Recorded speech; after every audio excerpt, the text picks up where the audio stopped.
am na erreur bu doy waar sax boo xamante ni ñu bari dañ koy def bésu aljuma yawmul jumaa ñu bari dañ koy def subhanallah.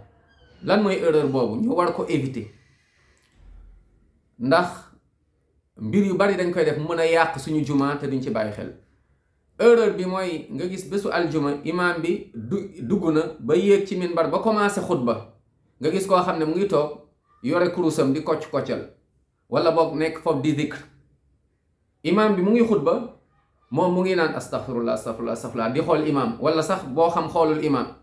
lii yàlla da ko tere, yonent bi sallallahu alayhi wasallam daf ko tere, lii baaxul.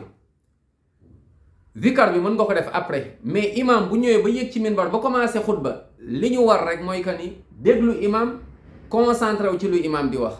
lii la yonent bi jàngale sallallahu alayhi wasallam. dal na ma fan yee ndeysaan maa ngi toog benn waay mu ngi yore kurusam sama wet noonu naan koc astafurlah ndeysaan waajoo xam naa ni ku bëgg yàlla la wax dëgg yàlla koy def azkar.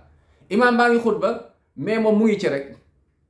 après xutba ba mu jeexee ba julli bi jeex ma daal di koy nuyu ci njëkk ak teranga ñaanalante ñu macha allah ma ne ko maa ngi jégalu de li nga doon def sànq de damaa dégg ñu naan imam buy xutba moom yonent bi sallallahu alayhi wasallam dafa ne bu kenn def dara lu dul déglu imam kese. waxtaan moom ci njëkk ak teranga waa ji ne wallahi ma jërëjëf ñaanal ma ne mu ngi vraiment lii xamu ko woon.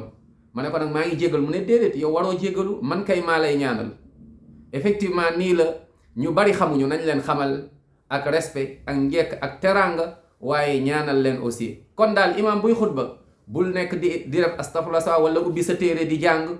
da gis ñu am des fois téere la ñu ubbi di jàng, pire encore ñi yore seen portable di connecté wu di xool. subhanallah lii day yàq mooy sa juma, bul ko def. kon nañ ko moytu insha allah.